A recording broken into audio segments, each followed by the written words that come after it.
Ah, la mort. Un sujet sensible pour beaucoup de gens, mais en même temps, c'est une expérience universelle. Un passage obligé qui nous unit tous. Faut pas trop la prendre au sérieux. T'as ton tour à jouer, toi, là, hein? Prends ton temps. Je suis pas pressé.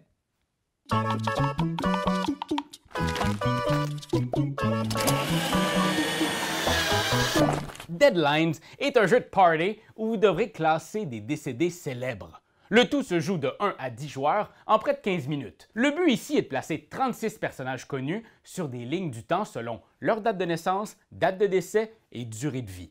Celui ou celle qui aura fait le moins d'erreurs à la fin de la partie sera déclaré vainqueur. Bon, allez, la vie est courte, allons-y. Placez les 3 cartes repères sur la table. Date de naissance, durée de vie, date de décès. Mélangez toutes les cartes personnages et répartissez-les en 3 pioches au-dessus de chaque carte repère, comme ceci. Assurez-vous que c'est le côté avec le nom du défunt qui est visible. Retournez 3 cartes et placez-les côté date visible sous chacune des cartes repères. Ce sont les cartes références qui vous servent à initier la partie. Vous allez voir.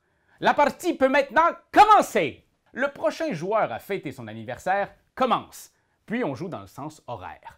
À son tour, un joueur choisit l'une des 3 cartes avec un nom visible et sans regarder l'information qu'on trouve au verso, il doit maintenant la placer dans l'une des 3 colonnes.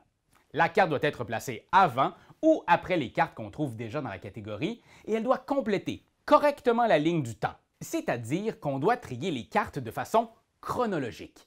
La date la plus ancienne le plus près de la carte repère à la date la plus récente au bout de la colonne. Et dans le cas de la catégorie durée de vie, on les place de la durée de vie la plus courte à la vie la plus longue. Compris? Bon, petit exemple de tour de jeu. Je veux placer la carte Abraham Lincoln. Côté durée de vie, je sais qu'il a été assassiné. Mais est-ce que c'était plus jeune que 79 ans? Me semble qu'il était assez âgé, Lincoln. Mais c'est peut-être juste son chapeau qui le vieillissait. Ça et sa fâcheuse manie de toujours être en noir et blanc dans ses photos. Bon, je pense que je vais essayer de le mettre ici dans la colonne date de naissance. La seule carte référence présente est celle de Pablo Escobar, né en 1949. C'est sûr qu'Abraham Lincoln est né avant 1949, il était président des années 1900 trucs. Alors je le place avant Pablo. Une fois la carte placée, on la tourne sur son côté date. Bonne réponse! Si la carte est bien placée, elle reste là. Je réussis mon épreuve. Si la carte est mal placée, cependant, elle est retirée de la colonne et je la place devant moi. Cette carte est une pénalité, une erreur. On se rappelle que le gagnant sera celui ou celle avec le moins de pénalités en fin de partie. Alors, petit truc de pro, essayez de ne pas faire d'erreur. Pas compliqué, hein? Bref, après révélation de la date, le tour du joueur se termine et c'est le tour du joueur suivant qui devra placer une carte dans une des colonnes. Petit rappel, seule l'information concernant la colonne choisie est à prendre en compte. Vous allez aussi parfois croiser des cartes spéciales sur fond noir. Ces cartes décrivent les circonstances particulières du décès de la personne. Un joueur qui place une carte spéciale peut en plus tenter de décrire à voix haute la mort du personnage avant la révélation des informations. La réponse sur la carte contient certains mots-clés en orange. Et si le joueur parvient à décrire la mort de la personne en utilisant un de ces mots-clés, il reçoit un bonus. Bravo! Bon, petit exemple. Moi, je place ma carte juste ici. Et maintenant, j'annonce, je crois qu'elle est morte parce qu'elle a réalisé qu'il y avait trop de beauté dans ce monde. Puis son cœur, il n'a pas pu supporter ça. Non! Non! Oh non! Bon, voici comment ça marche. On révèle la carte et si la carte était mal placée, dans la colonne, le joueur la reçoit comme pénalité et c'est tout. Si par contre la carte était bien placée, mais que la mort décrite par le joueur ne correspondait pas aux vraies circonstances, la carte peut rester en place, mais le joueur ne reçoit aucun bonus. Et finalement, si la carte est bien placée et que la mort correspond à la description du joueur, celui-ci peut alors au choix défausser une de ses cartes pénalités ou choisir une des cartes au sommet d'une des pioches et la donner à un autre joueur en tant que pénalité.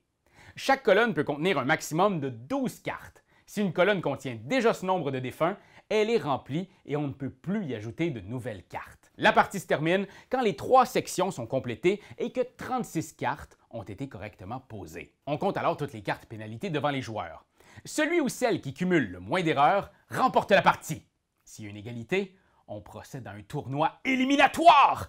Un tournoi! Oui! Voici comment ça marche. L'un après l'autre, en suivant l'ordre du tour, les gagnants à égalité doivent deviner la durée de vie du personnage au sommet de la pioche du milieu. Par exemple ici, on s'affronte pour deviner la durée de vie d'Albert Einstein. Les propositions ne peuvent pas être identiques. Une seule proposition par participant. Je vais dire 62, et vous dites 70, mettons. Alors on va révéler l'âge véritable, et le joueur qui est le plus proche de la vraie réponse brise l'égalité et remporte la partie. Ah, c'est l'heure de dire au revoir à notre vidéo d'explication de Deadlines. Ce fut une belle et bonne vidéo. Elle laisse dans le deuil de 1 à 10 joueurs qui ont vécu de formidables moments.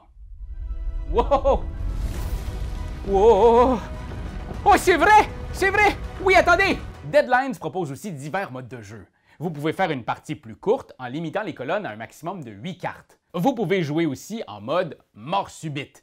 Les participants sont alors éliminés dès qu'ils cumulent 3 pénalités. Le dernier en lice gagne la partie. Le mode coopératif vous propose de tenter de combler les 3 colonnes en équipe avant de cumuler 3 pénalités. Ouf! Pas facile! Et pas le droit de téléphone ou à un moteur de recherche Internet. Je vous tiens à l'œil. Voilà, je ne vous prends pas plus de votre temps. Il est précieux! Allez jouer en paix, Internet. Memento mori. N'oubliez pas la mort, hein? Mais d'ici là, on est vivant. Et rien ne peut nous empêcher de profiter de chaque instant. Jouer avec ses amis, ses proches, des moments ensemble. C'est ça la vie. Le monde est tellement beau! Ah, mon cœur! Oh non! Je vous l'avais dit, ça se pouvait. Ah!